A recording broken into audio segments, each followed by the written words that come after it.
No more long and boring lectures, no more poor quality videos, and no more second-hand lectures.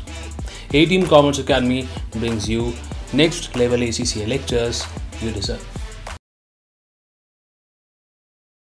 Bank reconciliation statement के बारे में सबसे पहली बात मैं यहाँ क्लियर कर देना चाहता हूँ कि bank reconciliation statement is not a part of accounts, it is a part of A control procedure. Control procedure यानी कि आगे होने वाले पॉसिबल एरर्स, यानी कि जब हम अकाउंटिंग कर रहे होते हैं उसमें होने वाले पॉसिबल एरर्स को समय से पहचान लेना और ठीक कर लेना, इसके लिए हमें उन्हें पहचानना ज़रूरी है. So bank reconciliation statement in itself is not accounting, there is no accounting standard for it. It is just meant so that you can identify कि डिफरेंस क्यों आ रहा है एक बिजनेस की बनाई हुई कैश बुक के अंदर और उसी बिजनेस के बैंक अकाउंट के अंदर जो बैंक स्टेटमेंट के अंदर दिखाई दे रहा है. ठीक है, अच्छा, ये बात मैंने क्लियर कर ली कि ये अकाउंट्स का पार्ट नहीं, अकाउंट्स के अंदर कंट्रोल मेंटेन करने का पार्ट है. ठीक है, अब थोड़ा समझ लेते हैं इसको. अभी नोट्स की तरफ मत देखना, पहले मेरी बात सुन लो clearly. Now what happens is कि हर बिजनेस अपना बैंक अकाउंट के अंदर कितने पैसे हैं और उसमें क्या ट्रांजैक्शन हो रहे हैं कैश बुक के अंदर रिकॉर्ड करता है. ये बात तो आपको पता ही होगी. ठीक है, और सेम डिटेल बैंक जिसके अंदर बैंक अकाउंट हमने खोल रखा है वो बैंक भी मेंटेन करता है कि हमारे कस्टमर ने हमारे पास कितने पैसे रखे हुए हैं और उसके अकाउंट में क्या क्या ट्रांजैक्शंस हो रहे हैं. आइडियली जो कैश बुक बिजनेस के अंदर बनाई जाती है और जो बैंक स्टेटमेंट बैंक बनाता है, दोनों का बैलेंस मैच करना चाहिए, मगर ये यूजुअली मैच नहीं करता है, कुछ इसके अंदर ऊपर नीचे होता है. अब ऐसा होने के कारण क्या है? ऐसा होने के दो कारण हैं. अब किताबों में कितने भी कारण लिखे हो, मैं तो केवल दो ही कारण कहता हूँ. पहला कारण है टाइमिंग डिफरेंस. टाइमिंग डिफरेंस का मतलब होता है भाई ये रही हमारी कैश बुक, ये रहा हमारा बैंक स्टेटमेंट. कुछ चीज़ें ऐसी हैं जो हमारे बिजनेस को पहले पता चलती हैं, इसलिए वो कैश बुक के अंदर रिकॉर्ड हो जाती हैं और बैंक स्टेटमेंट के अंदर रिकॉर्ड नहीं हो पाती. और जिस डेट को आप दोनों के बैलेंस मिला रहे होते हो, बैलेंस मैच नहीं करते. या फिर इसका उल्टा, कुछ चीज़ें ऐसी हैं जो बैंक को पहले पता चल जाती हैं और बिज़नेस को बाद में, जिसकी वजह से बैंक बैलेंस जो है अलग निकल करके आ जाता है और हमारा कैश बुक के अंदर अलग बैलेंस दिखाई देता है. राइट, एंड देयरफॉर जब आप उसे चेक कर रहे हो वो डिफरेंस अभी तक सॉल्व नहीं हुआ है तो ऑब्वियसली मैच नहीं करेंगे. राइट, एक बात याद रखें, बार बार मैं एक वर्ड का इस्तेमाल कर रहा हूँ, मैच नहीं कर रहे हैं. Right, and that is your objective. Bank reconciliation के अंदर आपको ये पता लगाना है कि दोनों बैलेंसेस मैच क्यों नहीं कर रहे हैं. आपको यहाँ पर रेक्टिफाई नहीं करना है. You have to make sure why the balances are not matching. That is the objective of bank reconciliation. अच्छा, दूसरे टाइप का मैंने कहा था दो कारण हो सकते हैं. दूसरा कारण है ये रहा कैश बुक और ये रहा बैंक स्टेटमेंट. कैश बुक जो एक बिज़नेस का अकाउंटेंट बना रहा है वो गलतियां कर सकता है ना, और उन गलतियों की वजह से डिफरेंस आ जाएगा दोनों के अंदर. वैसे ही जो बैंक आपका अकाउंट डिटेल मेंटेन कर रहा है वहाँ का अकाउंटेंट भी तो गलती कर सकता है, एंड जिसकी वजह से again the differences might be there. तो ऐसे एरर्स का हमें तभी पता चलेगा जब हम बैंक रिकन्सिलिएशन स्टेटमेंट करेंगे. अगर बैंक की गलती है तो हमें तुरंत बैंक को बताना चाहिए भाई आपने गलती कर दी है, और अगर हमारे अकाउंटेंट ने गलती करी तो उसको डांट लगानी चाहिए और कहना चाहिए कि भाई तुम इसे रिकन्साइल कर लो. बट अगेन हम यहाँ पर एरर को रेक्टिफाई करने नहीं बैठे इस चैप्टर के अंदर. हमें बस ये देखना है कि किन कारणों की वजह से कैश बुक के अंदर और बैंक स्टेटमेंट के बैलेंस के बीच में डिफरेंस आ रहा है. I hope I have made my self very clear the objective of this particular chapter. अब मैंने कई सारी वीडियोस देखी हैं, क्योंकि ये मेरी आदत है, जब भी मैं कोई कंटेंट बनाता हूँ मैं वीडियोस देखता हूँ, और कई सारी जगहों पे मुझे ऐसा लगा कि बहुत एक्स्ट्रा कंटेंट दे करके रखा हुआ है आपको ACCA के लिए प्रिपेयर करने के लिए. But please remember, bank reconciliation की कई सारी वीडियोस मिलेंगी, वो क्लास 11th की हो सकती हैं या CA फाउंडेशन की हो सकती हैं. वहाँ पर लर्निंग ऑब्जेक्टिव बिल्कुल अलग है, क्योंकि आपको डिस्क्रिप्टिव क्वेश्चंस आते हैं और डिस्क्रिप्टिव क्वेश्चंस के अंदर बड़े बड़े सवाल बन सकते हैं. ACCA के अंदर ऐसा नहीं है. यहाँ पर आपको मल्टीपल चॉइस क्वेश्चंस आएंगे जिसके अंदर बैंक रिकन्सिलिएशन के बड़े सवाल बनने का कोई चांस नहीं है. सो बहुत ही लिमिटेड फॉर्मेट के क्वेश्चंस यहाँ पर आते हैं, और प्रैक्टिस के लिए भी आप क्वेश्चंस ढूंढने जाएंगे तो आपको कम ही सवाल मिलेंगे. ठीक है जी। तो 2 से 3 टाइप के क्वेश्चन बनते हैं, वो हम डिस्कस करेंगे, बट सबसे पहले कंसेप्चुअल क्लैरिटी हम कर लें। चलें जी, तो अब मैं स्क्रीन के थोड़े से कोने में चले जाता हूँ और अब शुरू करते हैं कंसेप्चुअल क्लैरिटी एक एक करके, फिर ये भी देखेंगे कि किस तरह के सवाल आएंगे और कैसे आप उनको सॉल्व करेंगे। चलें जी, सो अगर आप देखें टाइमलाइन, इस सेशन के अंदर हम बात करेंगे कि अलग अलग टाइप ऑफ डिफरेंसेस क्या होते हैं। इसके ऊपर डिस्कशन हम ऑलरेडी कर चुके हैं, बट हमने सिर्फ मेन रीजंस देखे हैं, टाइमिंग डिफरेंस एंड एरर्स, है ना, इनके एग्जांपल्स हमें देखने बाकी हैं। And then we are going to see कि कौन से अलग अलग टाइप के क्वेश्चंस होते हैं, कैसे कैलकुलेशन कर सकते हैं और कैसे आप इसका आंसर निकाल पाएंगे, राइट। अपने आप को एग्ज़ाम के लिए हमें तैयार करना है, बहुत ज़्यादा ज्ञान की हमें ज़रूरत नहीं है। ठीक है जी, चलें आगे बढ़ें। तो टाइप ऑफ डिफरेंसेस के अंदर पहला डिफरेंस हम देख रहे हैं टाइमिंग डिफरेंस। टाइमिंग डिफरेंस में मैंने कहा आपको 2 तरह के टाइमिंग डिफरेंस हैं। एक तो ये कि सबसे पहले फर्म को, यानी कि हमारे अकाउंटेंट को इन्फॉर्मेशन मिल जाती है, मगर वो इन्फॉर्मेशन बैंक स्टेटमेंट को बाद में मिलती है ना, और दोनों तक इन्फॉर्मेशन पहुँचे उससे पहले ही आप रिकन्सिलिएशन कर लेते हैं, and that is why the difference is coming. तो फर्म की तरफ से 2 एग्जाम्पल्स हम देख रहे हैं जो आपको क्वेश्चन के अंदर अक्सर आया करेंगे। एग्जाम्पल नंबर 1 देखो, आउटस्टैंडिंग और अनप्रेजेंटेड चेक्स। इसका मतलब क्या है, फटाफट से डिस्कस कर लेते हैं।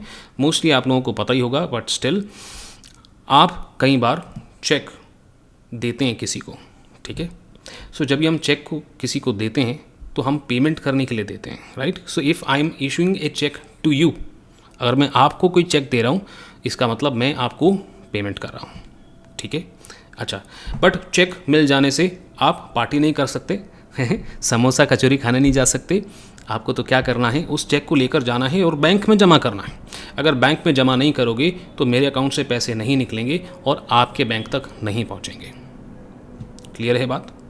अच्छा, अब आपको मैंने चेक दे तो दिया, और चेक देते से ही मैंने मेरे अकाउंटेंट को बोला, भैया मैंने चेक दे दिया है इनको, आप जो है उसकी अकाउंटिंग कर लें, ठीक है ना। अब उसने अकाउंटिंग कर ली, बट मेरे बैंक तब तक अकाउंटिंग नहीं करेंगे जब तक आप उस चेक को जमा नहीं करेंगे, है ना। और आप घूमने चले गए जी कहीं हिल स्टेशन के ऊपर, गर्मी का मौसम है, आप चले गए कि घूमने के लिए और आप वो चेक जमा करने भूल गए। तो जब तक आप वो चेक जमा नहीं करेंगे, there is going to be a timing difference. मेरा बैंक बेचारे को लगेगा कि कोई पेमेंट हुई नहीं और बैलेंस वहाँ पर बढ़ा हुआ दिखाई देगा, और मेरे कैश बुक के अंदर बैलेंस घटा हुआ दिखाई देगा, बिकॉज मेरे अकाउंटेंट ने तो रिकॉर्ड कर लिया कि पेमेंट हो चुकी है। ओके, तो this is basically check issued but not yet presented for payment, जिसे हम यहाँ पर आउटस्टैंडिंग या अनप्रेजेंटेड चेक्स कहेंगे।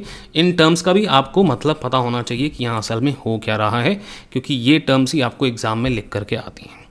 दूसरे टाइप का कॉमन एग्जाम्पल ये है आउटस्टैंडिंग डिपॉजिट्स और लॉजमेंट्स, है ना। ये लॉजमेंट्स टर्म का ध्यान रखना। सो व्हाट हैपन्स इज़ कि अगर आप मुझे चेक देते हो, हाँ, अब मेरे पास आ रहा है चेक, अगर आप मेरे को चेक देते हो तो मुझे इस चेक को लेकर के बैंक के पास जाना है और इस चेक को मेरे बैंक के पास जमा करना है, तभी मुझे आपके बैंक से मेरे बैंक के अंदर पैसा आ जाएगा। अच्छा जी, आपने मुझे चेक दे दिया, मुझे बड़ी खुशी हुई। ये चेक लेकर के मैंने मेरे अकाउंटेंट को दिया और कहा कि भैया फटाफट से कैश बुक में एंट्री कर लो, पैसे आ रहे हैं, मज़ा आ गया। उसने एंट्री तो कर ली, बट वो चला गया घूमने और चेक उसके ड्रॉर में रह गया जिसको ताला लगा हुआ है। तो अब जब तक वो घूम फिर के नहीं आता तब तक वो चेक मुझे नहीं मिलेगा और तब तक मैं उसे जमा नहीं कर पाऊंगा, और जब तक उस चेक को जमा नहीं करूंगा मेरा बैलेंस उतना ही रहेगा, मगर कैश बुक के अंदर बैलेंस बढ़ चुका होगा। So there is going to be timing difference when I am going to reconcile these 2 balances. Understand? So this is basically cheque deposited but not yet cleared, ठीक है। अब इसमें क्लियरिंग हाउस का कॉन्सेप्ट भी हो सकता है, बट वो नहीं बता रहा, चीज़ों को सिंपल रखने के लिए, ठीक है। So in this case what is going to happen is कि मेरा कैश बुक का बैलेंस बढ़ जाएगा, बट मेरा बैंक स्टेटमेंट वहीं के वहीं है। तो अब बैंक की तरफ से भी क्या टाइमिंग डिफरेंसेस हो सकते हैं, उनको भी डिस्कस कर लेते हैं। कि बैंक की तरफ से जो टाइमिंग डिफरेंसेस होते हैं ना, बड़े आसान होते हैं, बहुत सिंपली आप समझ जाओगे। फॉर एग्जाम्पल इंटरेस्ट आपको आपका बैंक पे कर रहा है, या फिर ओवरड्राफ्ट होने की वजह से आपसे इंटरेस्ट चार्ज कर रहा है, आपको तभी इस बारे में पता चलेगा जब आपके सामने बैंक स्टेटमेंट आएगा। That means your bank account is going to be either deducted for interest paid और it is going to be increased for interest that you have received. But इसकी इन्फॉर्मेशन आपको नहीं मिलेगी, आपको तभी मिलेगी जब बैंक स्टेटमेंट आप देखेंगे या फिर बैंक अपनी तरफ से आपको कोई कम्युनिकेशन भेजेगा, ठीक है। And because of that reason bank statement is either going to be increased और decreased as compare to your cash book, ठीक है जी। वैसे ही बैंक चार्जेस की बात है, बैंक आपको सर्विस प्रोवाइड कर रहा है भाई, पैसे जमा करें, आप पेमेंट करें, पर्स में कैश बहुत सारा रखने की ज़रूरत नहीं है, इतनी सारी वो फैसिलिटीज़ देते हैं जिसकी वजह से वो आपको कुछ ना कुछ चार्जेस लगाते हैं। और ये चार्जेस वो आप जब बैंक अकाउंट खोलते हो ना तब आपको इन्फॉर्मेशन देते हैं और हमें कई बार ध्यान नहीं रहता। इसी वजह से जब भी वो बैंक चार्जेस की वजह से पैसा आपके अकाउंट से डिडक्ट करते हैं, आपको तब तक पता नहीं चलेगा जब तक बैंक आपको ये इन्फॉर्मेशन बता नहीं देता, ठीक है जी। वैसे ही डिसऑनर्ड चेक, भाई आपने मुझे चेक दिया, मैं तो हो गया खुश और मैंने जमा भी कर दिया उसको अपने बैंक के अंदर। वो बैंक फिर आपके बैंक के पास जाता है ये बोलने के लिए कि भैया पैसे दे दो, और आपका बैंक कहता है इनके अकाउंट के अंदर पैसा नहीं है। And in that scenario the cheque is going to be dishonoured. तो ये इन्फॉर्मेशन सबसे पहले, ये धक्का, ये शॉक सबसे पहले मेरे बैंक को पता चलेगा। जब तक वो मुझे बताएगा नहीं तब तक मुझे ये इन्फॉर्मेशन पता नहीं चलेगी। सो this is another example of the information of a transaction that reaches the bank first, और मुझे उस इन्फॉर्मेशन के बारे में बाद में पता चलता है, ठीक है। इसी वजह से और कुछ एग्जांपल्स ले सकते हैं, जैसे कि डायरेक्ट डेबिट या स्टैंडिंग ऑर्डर्स। भाई मेरे को हर महीने ध्यान नहीं रहता कब मेरा बिजली का बिल या कब मेरा मोबाइल का बिल ड्यू हो जाता है, और मैं हर बार भूल जाता हूँ। तो मैंने मेरे बैंक को बोल दिया, भाई आप तो जैसे ही बिल आता है ना, ये बिल आपके पास आ जाएगा, आप बिना मेरे से पूछे पेमेंट टाइमली कर देना। This is what we call a standing order. और अब लेट्स से कि मैंने 1 साल वाले ये काम किया था और अब मुझे तभी मुझे ध्यान नहीं रहता था कि बिल कब आता है, तो मुझे अब क्या रहेगा, यानी कि जब तक बैंक मुझे बताएगा नहीं कि आपका बिल ड्यू हुआ था और हमने पे कर दिया, तब तक there is going to be a timing difference. वैसे ही डायरेक्ट क्रेडिट भी हो सकते हैं। आपके किसी कस्टमर ने जिसके पास आपकी बैंक डिटेल्स ऑलरेडी थी, वो गया फटाफट और उसने जाकर के क्या कर दिया, पैसे जमा कर दिए। इस इन्फॉर्मेशन का आपको बिल्कुल भी नॉलेज नहीं रहेगा जब तक बैंक आपको बता नहीं देता, ठीक है। तो कई सारे एग्जाम्पल्स हमने डिस्कस कर लिए और समझा कि कैसे टाइमिंग डिफरेंस की वजह से कैश बुक और पासबुक के बीच में डिफरेंस आ सकता है, ठीक है जी। और वैसे ही गलतियाँ, अब गलतियाँ कुछ भी हो सकती हैं। आपने गलत अमाउंट रिकॉर्ड कर लिया, आपने गलत साइड पे रिकॉर्ड कर लिया, आपने डबल अमाउंट से कर लिया। There can be different types of errors that your accountant can make. अब वो उनकी क्रिएटिविटी और एब्सेंट माइंडेडनेस पर डिपेंड करता है, ठीक है। वैसे ही बैंक का अकाउंटेंट भी गलती कर सकता है जी। वो आपका नाम का पैसा किसी और के अकाउंट में डाल दे, हो सकता है, होता है, मेरे साथ हुआ है एक आध बार। मैं बड़ा खुश हुआ था थोड़ी देर के लिए कि मेरे अकाउंट में अचानक से बहुत सारे पैसे आ गए, बट उन्हें शायद 2 या 3 मिनट के अंदर ही मेरी अपनी गलती का रियलाइज़ हो गया था और उन्होंने वो एंट्री रिवर्स कर दी। That is a different matter. मैं तो जा रहा था खर्च करने के लिए, प्लान बना चुका था 2-3। एनीवेज, सो ऐसा होता है कि कई बार आपका पेमेंट जो है 2 से 3 बार डिडक्ट हो जाता है। आई डोंट नो आपके साथ हुआ है कि नहीं। मैं एक बार गया था पेट्रोल भराने के लिए, मैंने 1000 रुपये का पेट्रोल भराया और मेरे को 3 बार 1000 रुपये कट गए, उसमें से 3000 रुपये कट गए। हाँ, मैं बड़ी टेंशन में था, बट कुछ टाइम के बाद जो 2 एक्स्ट्रा थे वो रिवर्स हो गए। That was a different matter. But ऐसे बिजनेसेस के साथ बहुत रेगुलरली होता है और बैंक्स डेफिनेटली कई बार ये गलतियाँ करते हैं और उन्हें हम बाद में बता सकें कि देखो तुम गलतियाँ कर रहे हो, हमें बैंक रिकन्सिलिएशन करना पड़ता है, तभी तो उन गलतियों का पता चलता है, right. So there can be timing difference and errors, और उसके अलग अलग एग्जांपल्स हमने डिस्कस करे, यानी कि ऐसे कारण जिसकी वजह से डिफरेंस आ सकता है। तो अब मैं 2 को 4 में कर दूं। मैंने कहा था टाइमिंग डिफरेंस और एरर हो सकता है, ठीक है। अब टाइमिंग डिफरेंस को मैं 2 पार्ट में डिवाइड कर रहा हूँ। ऐसा टाइमिंग डिफरेंस जो कैश बुक का है, यानी कि हमें पहले पता चलता है, बिजनेस को पहले पता चलता है, और दूसरा टाइमिंग डिफरेंस जो बैंक का है, यानी कि बैंक को पहले पता चलता है, ठीक है ना। तो टाइमिंग डिफरेंस को 2 में मैंने डिवाइड कर दिया। वैसे ही एरर को 2 में डिवाइड कर देते हैं। ऐसा एरर जो हमारा अकाउंटेंट करता है, यानी कि फर्म का एरर, और ऐसा एरर जो बैंक करता है ना। तो अब 4 में मैंने इसको डिवाइड कर दिया। अब 4 में डिवाइड करने का कारण है आपको बताता हूँ। यहाँ पर आप देखोगे कैश बुक के अंदर बैंक रिकन्सिलिएशन में जाने से पहले कुछ ऐसी चीज़ें हो सकती हैं जो हम कैश बुक के अंदर एडजस्ट कर लें, यानी कि we do have an option of making some entries in cash book. वो कौन सी एंट्रीज होती हैं? सबसे पहले, जैसे ही मैं आपको बताऊंगा आपको क्लियर हो जाएगा क्यों बोल रहा हूँ। सबसे पहली चीज़ होती है टाइमिंग डिफरेंस ऑफ बैंक, यानी कि ऐसी एंट्रियाँ जो बैंक को पता थी मगर आपको नहीं, जिसकी वजह से डिफरेंस आ गया। आप चाहें तो इन एंट्रीज़ को बैंक रिकन्सिलिएशन में डालने की बजाय अपने कैश बुक को ही ठीक कर लो, right. This is what we call adjusting the cash book. वैसे ही वो गलतियाँ, एरर्स, कौन सी गलतियाँ? बैंक की नहीं, हमारी गलतियाँ, राइट। हमारे अकाउंटेंट की गलतियाँ, हम तो गलती करते नहीं, हमारी अकाउंटेंट की गलतियाँ, फर्म के एरर्स, वो भी हम रेक्टिफाई कर सकते हैं। आई नो, मैंने आपको कहा था कि बैंक रिकन्सिलिएशन का ऑब्जेक्टिव रेक्टिफाई करना नहीं होता, बट एडजस्टमेंट करना कैश बुक के अंदर बैंक रिकन्सिलिएशन से पहले किया जाता है। सो टेक्निकली बैंक रिकन्सिलिएशन से अगर आपको पता चलता है टाइमिंग डिफरेंस बैंक का और एरर कैश बुक का, तो आप उसे रेक्टिफाई कर सकते हैं और उसके बाद जो नया नवेला कैश बुक का बैलेंस आता है रेक्टिफाई किया हुआ, उससे शुरुआत कर दें और बना दें बैंक रिकन्सिलिएशन। ठीक है, ये क्लास 11th के अंदर कॉन्सेप्ट था, बहुत कम टीचर्स इसको पढ़ाते हैं, but this is a very simple matter. तो हमने 4 एरर्स के बारे में बात किया था, timing difference of bank and timing difference of firm. तो टाइमिंग डिफरेंस ऑफ बैंक हम यहाँ पर एडजस्ट करेंगे।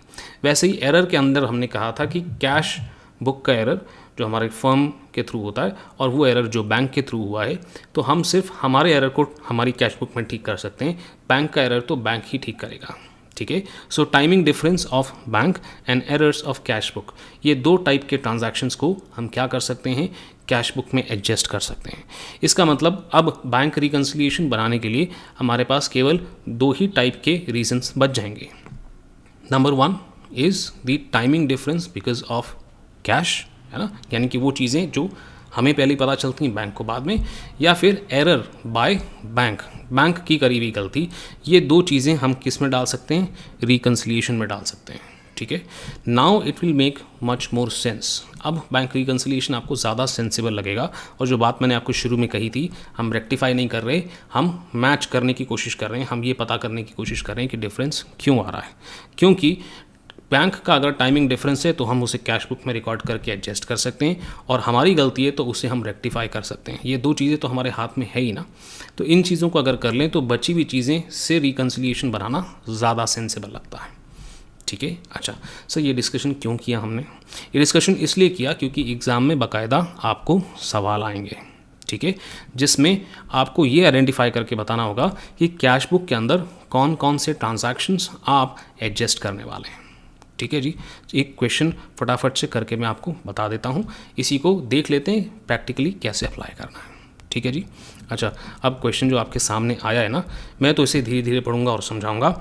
आप लोग चैट के अंदर हैं, फटाफट से कोशिश करें आंसर करने का, इससे पहले कि मैं हर चीज़ को एक्सप्लेन करूं, सो दैट हमें ये तो पता चले कि किस किस को कॉन्सेप्ट पहले से समझ में आके रखा है। ठीक है, चलें देखें क्वेश्चन नोट्स के अंदर। भाई यहाँ पे इन्होंने कहा है कि बैंक स्टेटमेंट दे रखा है और आपको 6 कारण दे रखे हैं। वो कह रहे हैं जी रिकन्सिलिएशन कर लिया हमने, आपको नहीं करना। रिकन्सिलिएशन करने के बाद हमें 6 टाइप की गलतियों का पता चला है, और वो आपसे पूछ रहे हैं कि भाई आप बताओ इनमें से कौन से ऐसे ट्रांजैक्शंस हैं जिसे आप कैश बुक के अंदर एडजस्ट करोगे, और कौन से ऐसे ट्रांजैक्शंस हैं जिनको आप रिकन्सिलिएशन में लेकर के जाओगे। अभी अभी हमने डिस्कस किया टाइमिंग डिफरेंस, कौन सा टाइमिंग डिफरेंस, बैंक का टाइमिंग डिफरेंस, और दूसरा एरर किसका, फर्म का एरर। ऐसे 2 टाइप की अगर हमको चीज़ें मिलती हैं तो यही हम कैश बुक के अंदर एडजस्ट करते हैं। So our job is out of these 6 to find out which one is which, and will get the answer.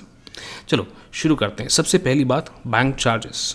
Bank charges अभी मैंने एग्जांपल में बताया, ये टाइमिंग डिफरेंस है। किसका टाइमिंग डिफरेंस है, बैंक का टाइमिंग डिफरेंस है। एंड यस, बैंक का अगर टाइमिंग डिफरेंस होता है तो उसे कैश बुक के अंदर एडजस्ट हम करते हैं, ऐसा अभी अभी पढ़ा है। सो पॉइंट नंबर 1, यस ये कैश बुक के अंदर एडजस्ट होगा। पॉइंट नंबर 2 देखें, वो कह रहे हैं कि cheque from a customer which was dishonoured. एक कस्टमर से चेक हमें मिला था, हमने जमा कर दिया, वो डिसऑनर हो गया। ये भी बैंक को सबसे पहले पता चलता है, हमें बाद में पता चलता है। And therefore this is a timing difference of bank. ठीक है, पॉइंट नंबर 3 देखें, चेक नॉट प्रेजेंटेड। इसका मतलब है मैंने आपको चेक दिया बट आपने चेक को प्रेजेंट नहीं किया, that's why there is a difference. So this is a timing difference of cash book, क्योंकि मैंने तो यहाँ आपको चेक देते से ही पेमेंट रिकॉर्ड कर ली थी। वैसे ही point number 4, deposited not credited. इसका मतलब मैंने चेक या तो बैंक में जमा कर दिया या तो जमा ही नहीं किया, बिकॉज ऑफ विच मेरे अकाउंट के अंदर पैसा जो है बढ़ा नहीं है बट मेरे कैश बुक के अंदर बढ़ गया है। सो 3rd and 4th, these are timing difference of firm, right, of cash book, and because of this ये बैंक रिकन्सिलिएशन में जाएंगे, कैश बुक में एडजस्ट नहीं होंगे। वैसे ही पॉइंट नंबर 5 देखें, credit transferred enter in bank statement. इसका मतलब मेरे बैंक अकाउंट के अंदर किसी ने डायरेक्टली पैसे जमा कर दिए जिसकी इन्फॉर्मेशन मेरे को नहीं, सबसे पहले बैंक को पता चलती है, and therefore this is timing difference of bank. And वैसे ही स्टैंडिंग ऑर्डर का तो मतलब मैं आपको बता ही चुका हूँ, मेरी पेमेंट जो है बैंक से कट रही है बट वो मुझे बाद में पता चलती, बैंक को पहले पता चलती है। देयरफॉर पॉइंट नंबर 1, 2, 5 एंड 6, ये जो 4 पॉइंट्स हैं ये ऐसे पॉइंट्स हैं जिसे आप कैश बुक के अंदर एडजस्ट कर सकते हैं, बट बाकी के जो 2 पॉइंट हैं यानी कि पॉइंट नंबर 3 और पॉइंट नंबर 4 ये आप लेकर के जाएंगे, कहाँ लेकर के जाएंगे, करेक्ट, बैंक रिकन्सिलिएशन में लेकर के जाएंगे। ठीक है, सो यहाँ पर मैं एक चीज़ दोबारा से आपको बोलना चाहता हूँ, मैंने क्लास 11th के रिकन्सिलिएशन के वीडियोस देखे हैं, सीए फाउंडेशन के देखे हुए हैं। प्लीज़ अंडरस्टैंड वहाँ लर्निंग ऑब्जेक्टिव डिफरेंट होता है, बच्चे पहले डरे हुए होते हैं, खौफशुदा होते हैं, यार बैंक रिकन्सिलिएशन है तो बड़े बड़े क्वेश्चंस आएंगे उसके अंदर। ऐसा नहीं होता, ऐसा नहीं होता, क्योंकि उनके पास ऑप्शन ही नहीं है यार, उनके पास MCQ फॉर्मेट में उन्हें क्वेश्चन आपको देने हैं, तो इस तरह के सवाल बनते हैं, ना कि ऐसे बड़े बड़े सवाल जिसके अंदर आप 6 या 7 या 8 या 10 एडजस्टमेंट कर रहे हो फिर आपका बैंक रिकन्सिलिएशन बन रहा है। ठीक है ना, सो यहाँ पर लर्निंग ऑब्जेक्टिव अलग होने की वजह से वो लेक्चर्स देख करके आपको बैंक रिकन्सिलिएशन समझने की ज़रूरत नहीं है, आपको ऐसा लेक्चर देखना चाहिए, आपको उतना ही पढ़ना चाहिए जो आपसे एग्ज़ाम के अंदर पूछा जा सकता है आपके एग्ज़ाम फॉर्मेट के अकॉर्डिंगली। ठीक है, तो टेंशन थोड़ा सा कम हुआ होगा आई एम श्योर इस बात से। ठीक है ना, चले, तो we are almost about to finish the topic, no not really, है थोड़ा बहुत और। देखें ज़रा, कुछ टर्म्स हैं जो मैं चाहता हूँ कि आपको पता होनी चाहिए। अगर बैंक रिकन्सिलिएशन या अकाउंट्स के अंदर हम थोड़े से कच्चे हैं तो ये टर्म्स पता होनी चाहिए, just to make sure. Notes में देखें आप, कैश बुक की कुछ टर्म्स बता रहा हूँ। तो कैश बुक के अंदर अगर कहा जाता है कि डेबिट हो रहा है, दैट बेसिकली मीन्स कि पैसा हमारे पास आ रहा है, रिसिप्ट है, और अगर क्रेडिट लिखा है तो इसका मतलब होता है कि हम असल में पेमेंट कर रहे हैं। अगर आपको बोला गया है कि ओवरड्राफ्ट बैलेंस है, इसका मतलब है कि कैश बुक के अंदर हमारा नेगेटिव बैलेंस है। ठीक है, बैंक स्टेटमेंट की भी कुछ टर्म्स आप देख लें।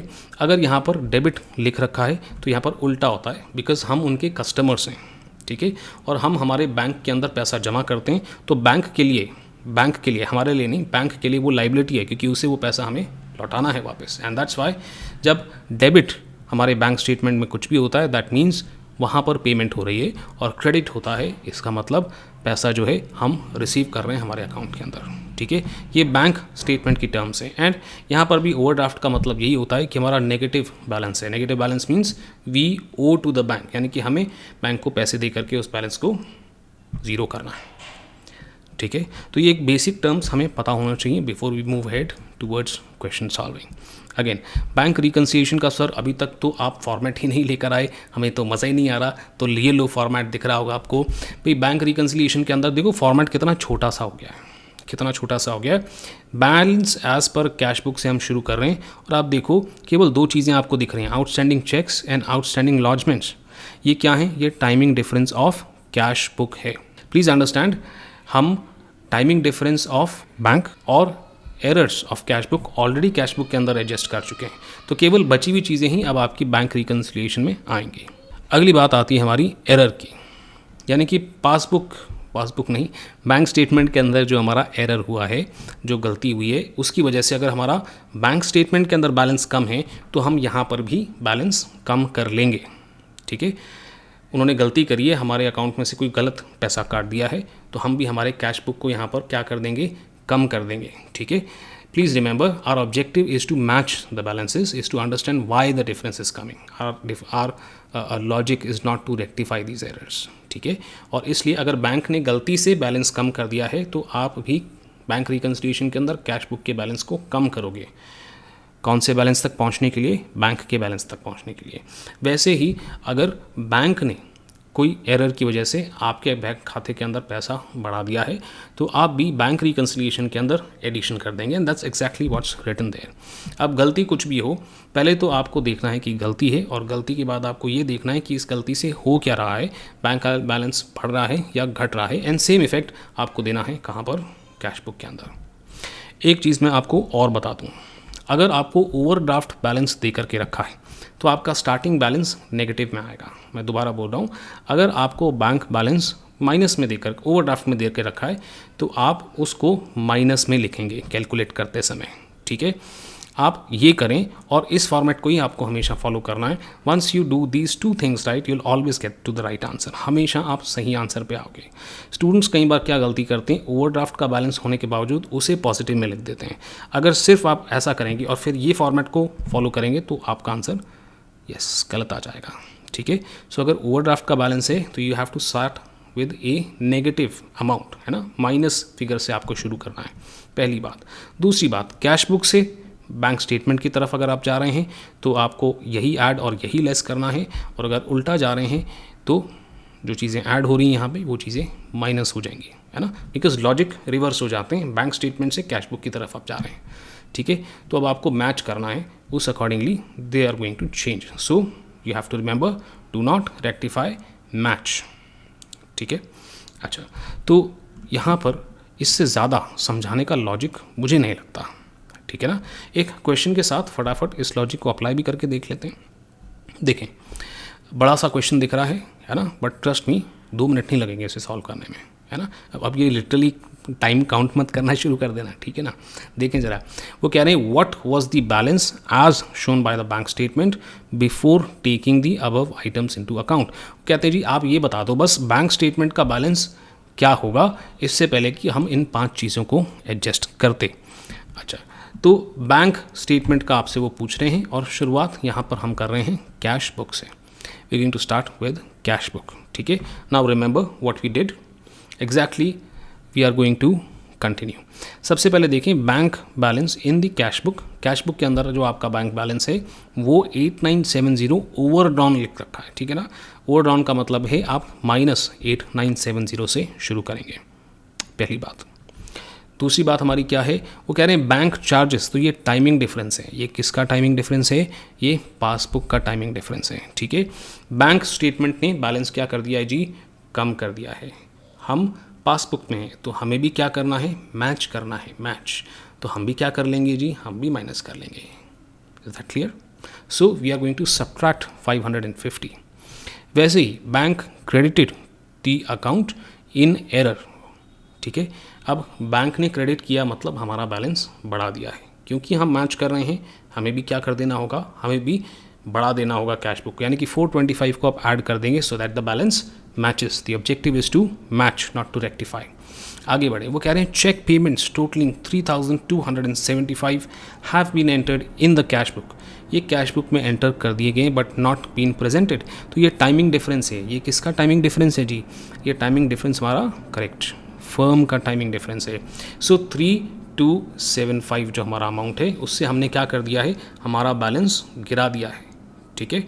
अगर बैंक स्टेटमेंट तो यहाँ है तो हमें दोबारा से इस चीज़ को ऐड करना होगा सो that the balance is match.